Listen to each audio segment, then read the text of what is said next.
Welcome. I'm Sarah Wotherspoon, the Director of Wealth Management with Private Ocean.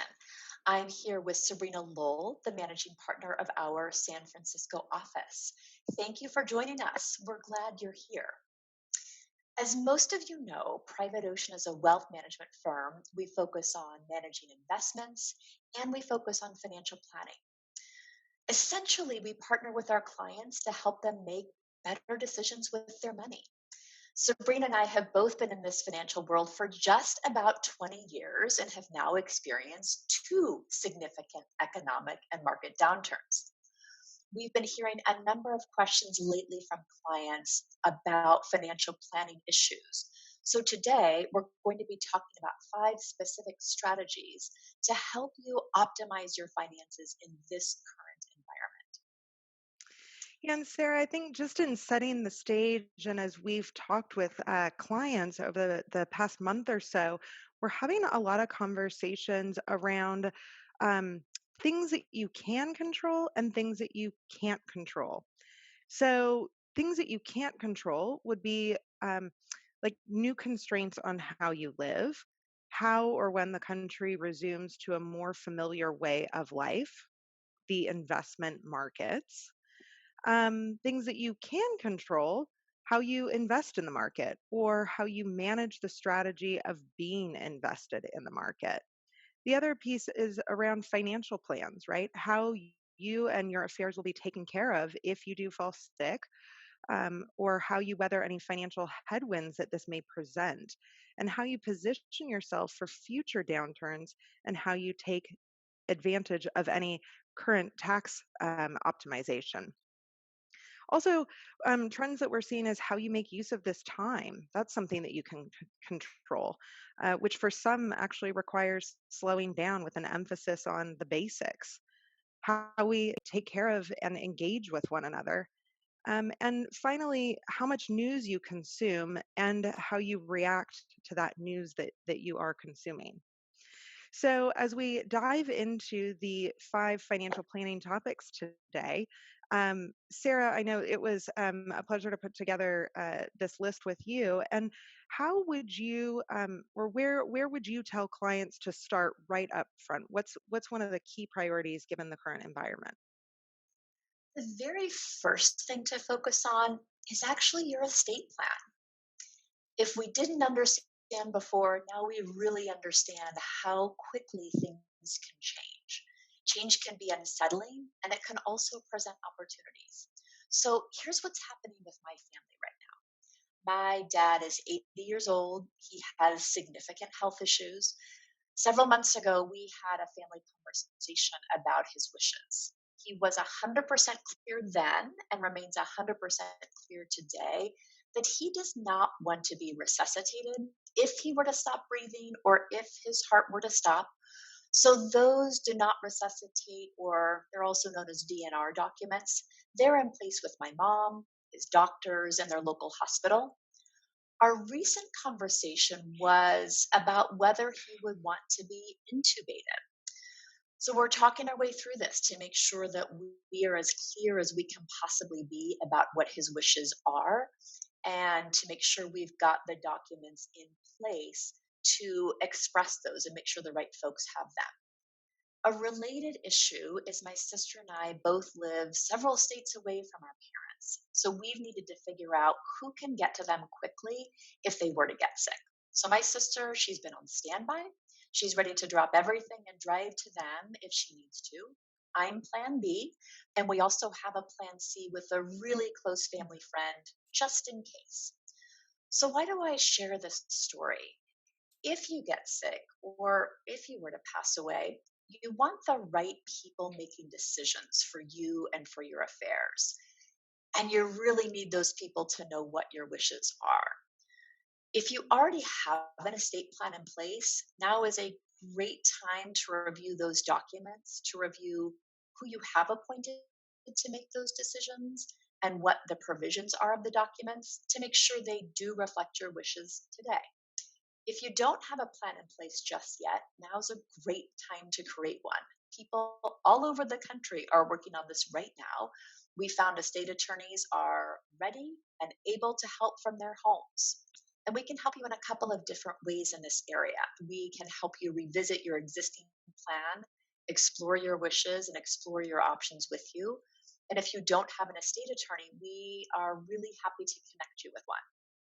So, speaking of documents, there are some key documents that you do want to have in place. The first one is the Advanced Healthcare Directive. It's also known as a healthcare proxy or a living will. And this document does two things. First, it names the agent to make decisions about your healthcare if you can't. And as you can imagine, you want to make sure that that person's willing, they're capable, they're trusted, they're accessible, and that they can act as your advocate. You also want to name at least one alternate to that person, ideally two, maybe even more. The second thing this document does is it's a place where you can specify your wishes about life sustaining treatment if you are hospitalized, and again, if you can't make decisions for yourself.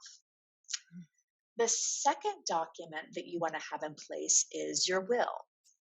This document designates who the person is who would oversee your estate if you were to pass away. It typically directs how your personal effects are distributed, potentially other assets, and it often is the document where you designate guardians for minor children. A note about minor children. I have two of them. I have a 10-year-old and an 8-year-old. And my family and my husband's family, they live 1,200 to 3,000 miles away from us. So my husband and I we've been talking along with many of our friends to figure out who could take care of our kids if we were both to get sick. And that's a really important thing to do now. A third document is potentially trusts. Those are used in many situations.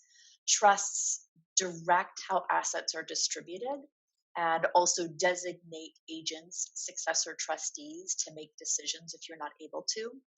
Related to that are also the beneficiary designations that you put on retirement accounts, life insurance contracts, and it's a great time to review those too. The fourth document is your financial planning, your financial power of attorney, and that's also known as a durable power of attorney. So this document also does two things. It names the agent that would make who would make financial and legal decisions on your behalf. That might be paying bills, might be filing tax returns, and that's if you're alive and not able to do those things. So this authority, it also applies to personal assets, not those held in trust. Successor trustee would handle those, and it doesn't address things like corporations. Your financial agent may very well be different from the person you've named in your advanced healthcare directive. Medical decisions are really different from financial legal decisions. But what's similar is you want someone who's willing, who's capable, who you trust. Ideally, they're financially savvy. And again, like with the advanced healthcare directive, you want to name at least one, ideally two alternates to act as your agent. Right. And a trend here that we're seeing, or a best practice, really is setting up electronic payments and automatic payments, whether that's for your own financial affairs or if you're serving as a financial power of attorney for somebody else that may not be locally uh, geographically close, right? Or that you can't get to mail a check because the post office may be harder to get to. The other piece is setting up a password manager.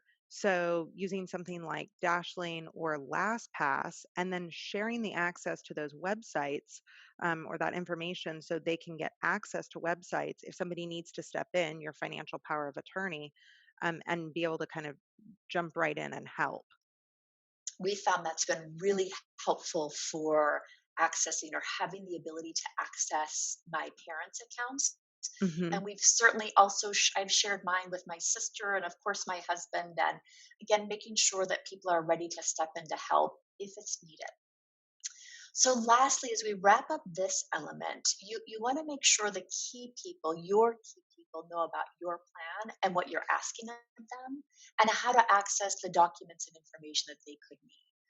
We have a number of other resources beyond the key estate planning documents that we reviewed that can really help you organize and document your finances and wishes. So we'll be following up with those separately. Sabrina, you mentioned a little bit about setting up auto pay and password managers. What other trends are you seeing now related to income and expenses? Well, as the second sort of area that we'll cover here is revisiting income and expenses. So, this is essentially incorporating short term conditions into your long term financial roadmap. So, what does that look like? A foundational tactic that we recommend in light of current circumstances is that you take stock of inflows and outflows for the remainder of the calendar year and as you move into 2021.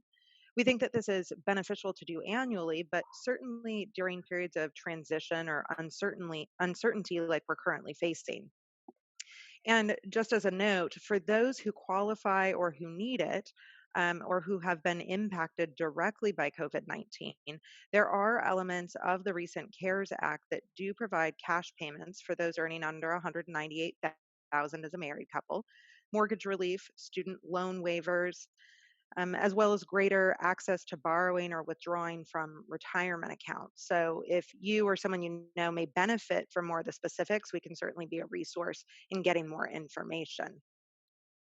For our clients in this area, we're really thinking about this as an opportunity to, again, take stock of income and expenses. So, asking yourself, with the current conditions, what's changed, if anything? So, how you might go about doing this is listing out income sources. Have any of these changed, or are any of them anticipated to change over the next 6 to 12 months? And then identifying and categorizing expense types. So, breaking these into different parts. Fixed expenses, those are the need to have, and this is essentially your baseline. And then variable expenses, those that are more flexible. They could be reduced if needed, and they're the nice to have. So, why is this important? So, if there's a surplus, it means that you may have additional room for saving during this time. And if you have a shortfall, then it means devising a plan for drawing on savings or investments. So, in structuring these conversations, we like to suggest doing so as a money date. What's a money date? So, a handful of years ago, I was compiling an ebook on couples and money, and my home editor, aka my husband, was reading through the document and asked me, he said, gosh, this money date concept, I mean, do people really do that? And I looked at him and I went, well, of course they do. And we have money dates, right? We talk about money. And what I realized was a lot of the conversations that we were having were probably more drive-by conversations. And what I mean by that is having a money date and setting a time, just like you would with a date night, and whether that's with yourself, if you're solo, or with a partner, picking a specific time and length, not too long, so you're setting that time frame, setting an agenda, and then rewarding yourself afterwards, with something that is uplifting, maybe a walk or a tasty meal or a nice glass of wine. And what this means is that you can be purposeful and proactive about your finances. And also during these times when you're quarantined with someone, it means also keeping the lines of communication open, especially around something that's so important like finances and how those may or may not be shifting during this time. Um, as an outgrowth of taking stock of income and expenses, one of the exercises that we're focusing on with clients is coming back to the financial modeling, the capital needs analysis, right? So that's how much capital do you need in order to get where you want to go? And this includes identification of goals, both in the short and long term, along with their financial tethers. And then answering the question, am I going to be okay financially? And whether any mid course corrections in current conditions may be needed. So we use an interactive software. We plug in a lot of information around how old are you currently, how long you might live, income and expenses, assets and liabilities. And then we also incorporate assumptions around rates of return over time, both up and down markets, just like what we're experiencing right now. And so then that way we're knowing that we're incorporating market conditions like this into those projections. And using this particular exercise on a regular basis, what we're finding and revisiting during this time is that Those who are on a sustainable track, despite the current market conditions, need little to no adjustment in lifestyle. For those who may be overspending or bumping up against non sustainable withdrawal rates, the current environment may be one of those scenarios where an adjustment is needed. And in having these discussions, some of the trends that we're seeing with expenses, some of them for folks are increasing and some are decreasing. So, decreasing, that might be expenses like travel, social activities, going out to eat, personal services like getting your hair cut, transportation or commuting, using car sharing or BART or bridge tolls, clothing purchases, or maybe home renovation projects that may be on hold or pushed out until after the shelter in place is lifted. And pleasantly, what we found is that insurers are also refunding auto premiums or portions thereof because less people are driving and fewer accidents. Increases might be around food procurement, groceries, grocery delivery, electronics to enable more efficient working from home, as well as home utilities, right? Increased heating or electricity bills now that folks are working at home and those are running 24/7. So after taking stock, one of the other areas that comes into play within this category would be having an adequate emergency fund. So making sure that you have adequate cash set aside during working years. That might look like something around 6 to 12 months. If in withdrawal mode, maybe 12 to 24 months. So that's on a per case basis. But having the liquidity there, that if you do have an expense that comes up during this time, you know that you have the funds in order to cover it. Also, going back to figuring out, is there a deficit or a surplus with your expense projections? This may be a time to increase your ongoing savings to investments and certainly maximizing contributions to your retirement accounts. Sarah, speaking of trends, what are some of the trends that you're seeing with clients? Speaking of retirement savings, I'm also seeing people focusing on education savings too. So, if you have young children or grandchildren that you want to help save for their future education, it's a great time to be Hmm. funding a 529 plan. We're also seeing a lot of people giving a lot more to charities right now. And in part, they're giving to charities to help people sustain themselves who aren't able to work right now. We're also seeing people looking for ways to spend on their local businesses to help them do well or at least make it through this shelter in place environment. And of course, if you have questions or want to talk about updating your financial plan as Sabrina described, we're here. Please reach out to us to do that. Shifting gears a little bit, interest rates, as we've seen, are at all time lows. Sabrina, can you give us a sense of how you're seeing people taking advantage of those low rates? Well, certainly, this is a great time to think about refinancing your mortgage. Um, could you, yeah, if you have a mortgage, could you benefit by refinancing?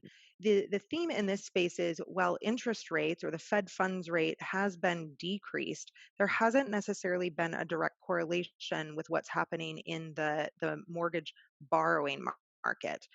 We're seeing that purchase price money is actually a bit more favorable than refinancing. And big picture, what we saw on rates that's translated is in early March, we were maybe on a 15 and 30-year fix. We were down in the high twos to low threes. And then that prompted a lot of folks to go to mortgage lenders and see if they could take advantage of those rates. There was a supply and demand issue there. And so rates actually began to tick up as we moved into mid March. We actually saw day by day increases. And then it sort of peaked out around mid to late March, maybe around March 23rd to March 26th, and then sort of leveled off there and has kind of bounced around. Just in the last week, rates have actually come down again a bit. They're right around probably the levels where they were in early January coming into this year. So the question around refinancing really is, compare rates to what you currently pay or what your current rate is, and could you improve it? If you haven't refinanced in the last couple of years, there may still be a good opportunity to do so. This also translates to a decrease in ongoing expense or carrying cost. But it is, I think, important to partner with an advisor and a good lending resource to review whether it makes sense to refinance. That could involve running a break even calculation and comparing the savings relative to any fees that may be associated with lending or refinancing, as well as taking into consideration where you are in the life of the loan. So, if you're adding years onto the loan and therefore additional interest over the life of the loan, is that worth the lower rate? So, the answer is it depends, but I think it's certainly an area to take a look at. And the key there is, again, in partnering with a good mortgage lender, because different banks are at different stages here. There's been such an inflow of folks trying to refinance that, in talking to mortgage lenders, the refinancing process is a bit longer at current. They're really prioritizing initial purchase money, as well as lending standards have tightened up a bit. So be prepared to provide a lot of documentation on that front. Moving into our next topic, Private Ocean has sent out regular communication on portfolio management and market overlook over the past, or outlook, sorry, over the past few weeks. But are there any specific actions, Sarah, that you would recommend clients take with their investments during this time? Most of you know our investment strategy very well. You know we're optimizing our clients' portfolios via rebalancing, that is, systematically selling bonds and alternatives at relatively higher prices while buying stocks at relatively lower prices. And we're also harvesting tax loss. And that means taking advantage of these temporarily lower prices and capturing those losses, which you can use to offset future gains, all the time remaining fully invested. Let's take a step back and talk a bit about how we engineer our portfolios. We determine how much to invest in growth oriented assets and income oriented, that is, safer investments, based on two key elements. The first element is how much risk can you afford to take to achieve your financial goals? And for example, if you don't ever intend to access or use your portfolio during your lifetime, you can afford a lot of risk. Alternatively, if you plan to spend and enjoy as much of your portfolio as you can during your lifetime, you can't afford to take as much risk because you need to be able to consistently withdraw money, even in down markets, without being forced to sell investments when they're down. The second element of structuring a portfolio is how much risk are you personally willing to take? And you really know that answer when markets go down, as they have in recent weeks. Having said that, one's risk tolerance tends to be quite consistent over time in up markets and in down markets. So the capacity to take risk, your willingness to take risk, that really drives how we structure your portfolio. There are two questions or a set of questions to ask yourself now. The first one is, have your personal or financial goals changed? If the answer is no, there's no need to shift the structure or the allocation of your portfolio. If the answer is yes, some things have changed for me. Well, let's review that together. A change could be warranted. The second question or set of questions is, are you sleeping at night? Are you sleeping well? Are you reasonably comfortable reviewing your portfolio on our portal? Are you reasonably comfortable opening your account statements that arrive each month? If the answers are yes, there's no need to shift allocations here either. If the answers are no, you're not sleeping well, you're not feeling at all comfortable, let's talk about that. Let's explore what shifts we can orchestrate to help ease your mind. Well, and if there's anything that we do know, it's having a strategy and sticking with it during periods in the market just like this. I'd say when we look back to the '07 to '09, systematically implementing tactics like you're talking about, Sarah, benefited portfolios as markets corrected, having more shares participating in the equity markets with rebalancing and being able to take tax loss harvesting opportunities and use those against future gains.